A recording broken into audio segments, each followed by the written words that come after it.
Hello and welcome. Today we're going to be talking about war and terrorism.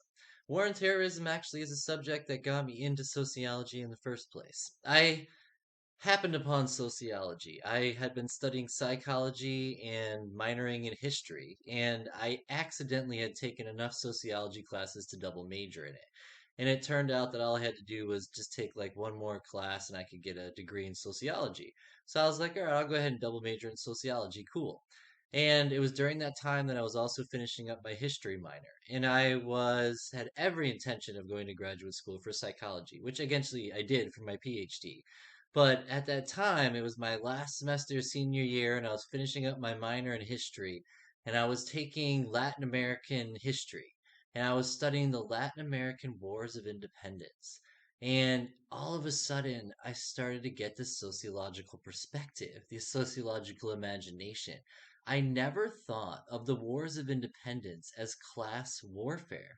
And then I was like, so wait a second. So the American Revolution and the Latin American Wars of Independence, that was actually class conflict, meaning that the middle class was trying to overthrow the bourgeoisie, the upper class, the English, and the Spanish. So in the United States, we overthrew England, and in Latin America, they overthrew Spain. And then what happened directly after that? Those European descendants that were born in the United States, they became the elite, the white, landowning, bourgeoisie class. They didn't have that right before because they weren't born in Europe and they were done with the overlords, so they started a revolution. But it's us that calls it a revolution. We're the American revolutionaries, terrorists to the British. So again, there's cool questions that can be asked regarding what is war, what is terrorism, and then what are the diverse perspectives on war and terrorism. So again, thinking about the middle class, the Revolutionary War as the middle class overthrowing the upper class, the United States, George Washington, Thomas Jefferson overthrowing the European overlords, the upper class, and then taking the upper class position. And when they wrote a constitution, what did they do? They did not write women in there, and they did not write non-whites in there. Thereby, they were able to take over society. So that's just an interesting perspective on how to apply war and terrorism, how to twist it around, and why it's cool. I also like to use this subject when I talk about Native Americans, for example. So, was 95% of Native Americans dying during colonialism, is that genocide or is that war? Was it that Native Americans simply lost the war and England won, or did England and Spain commit genocide? So again, we have to ask questions. That's the whole point. I was also studying social movements in undergraduate school a lot, and that was another reason I got into war and terrorism because, is violence the number one mechanism used to create social change? Yes. Is it the best one? Are there other ones? How do we create social change? Do we have to go to war to create social change? So, really good questions come up. When you're looking at war and terrorism, your book takes a couple of different perspectives. One, it takes the theoretical perspective, the functionalist perspective being, how does war contribute to the functioning of the whole? What's the purpose of war? Is it for protection? Is it for domination and power? Is it to secure resources? Is it to suppress, things that threaten the state? Then the book talks about the bureaucracy of war, all the departments involved, all the people that are involved. Again, the whole macro perspective of war as an institution of society, war and military and government all interacting institutionally. Then the book starts talking about historical wars. And again, when we talk about society, not everything's pretty. Again, there's a lot of darkness, there's a lot of war, there's a lot of violence and terror and abuse. And again, we could spend an entire history class going over the history of war. And again, much of the history of humanity is the history of war. So much of your history books that you study throughout is, war this, war that. And, you know, is war good for a society? Is war bad for a society? How is that associated with the economy during the Great Depression? Did the war get us out of the Great Depression?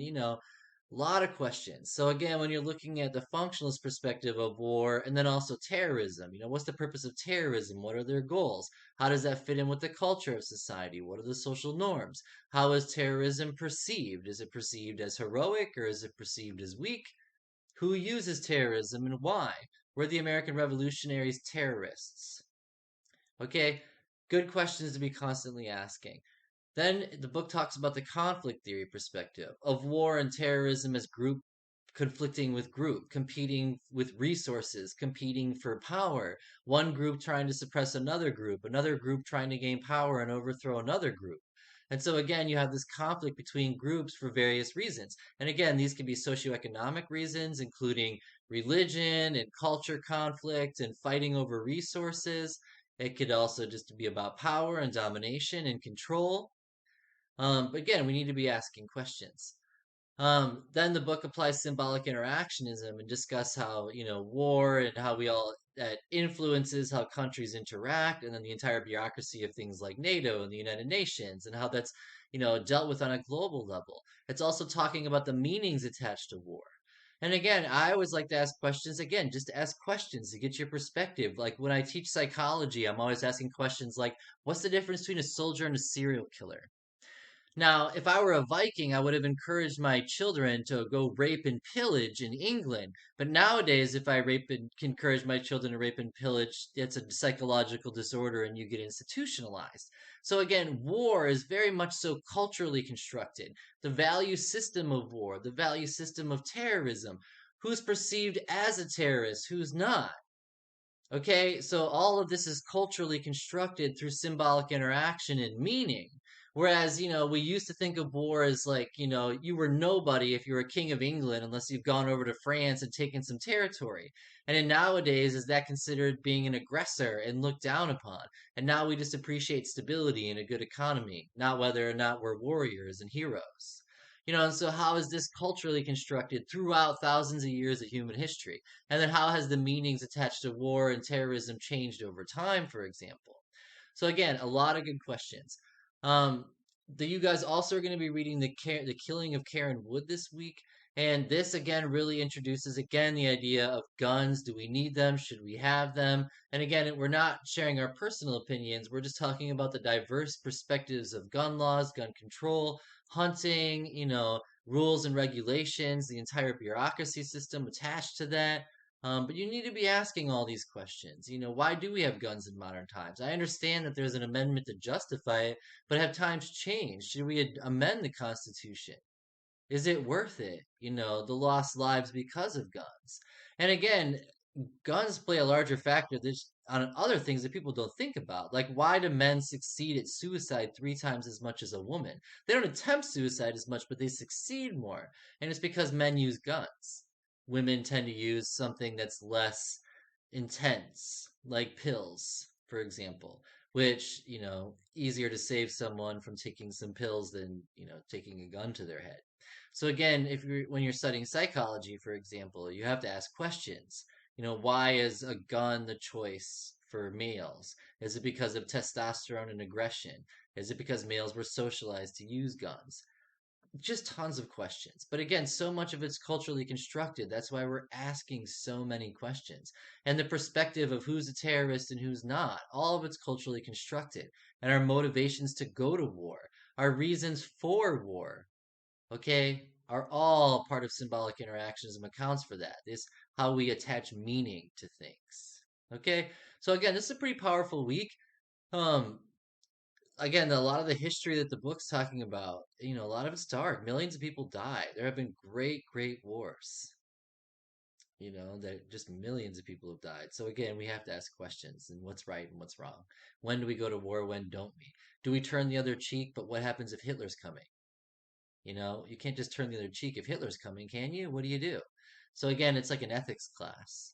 You're always asking, what if, when? When is it acceptable to kill? When is it not acceptable to kill? Is it okay to go kill as a soldier but not any other time? Why is it acceptable to kill when you're a soldier? Is it because of the motives and the values that are attached to it? And again, that's a little bit more psychology when you're talking motives and things. But again, the sociological perspective is millions of people go to war. Millions of people pick up guns. I was just reading a thing about Israelis. teenagers and how everywhere they go, they have a machine gun in their pocket. Again, it's a way of life. But in America, we can't just walk around with a machine gun because what do? Look what just happened with the Capitol riots. Was that terrorism? Should we allow a society to people just to walk around with guns? I mean, that's how it is in Israel, but why is it like that in Israel? Again, apply the theories. Functionalism, they need it for defense. Why? Because there's conflict between two religions, Muslims and non-Muslims, Jewish people. Okay, symbolic interactionism. Again, why are they fighting in the first place? It's all culture and ideology. It's all about value systems. I mean, they believe in the same God, yet they're fighting. Well, why are they fighting? Is it over land? Is it over resources? Is it over power and ideology? Is it over religion? Is it all of those? Is it the interaction of all the variables? Again, why do Muslims in Pakistan, have conflict with Hindus in India? Because people that are Hindu think Muslims are inferior to them. Of course they have conflict. They don't want to be ruled by a majority, which is why they created Pakistan in the first place. Civil violence broke out between Hindus and Muslims in India during the time of Gandhi. Gandhi failed in uniting those two groups. And so the result was all Muslims moved and created Pakistan, and all the Hindus that were in the northwest India had to move down. And millions of people died during the Trail of Tears. It's not the Trail of Tears, but a Trail of Tears. Millions of people died as they were having to go from Pakistan to India, depending on what religion you were. So, who really got hurt in all of that? So, again, lots of good questions you're going to be asking. This is an entire class. Again, we can't sum it up in 1 week. This is an introduction to some of these ideas, but there's a whole class on war and terrorism. I do recommend it.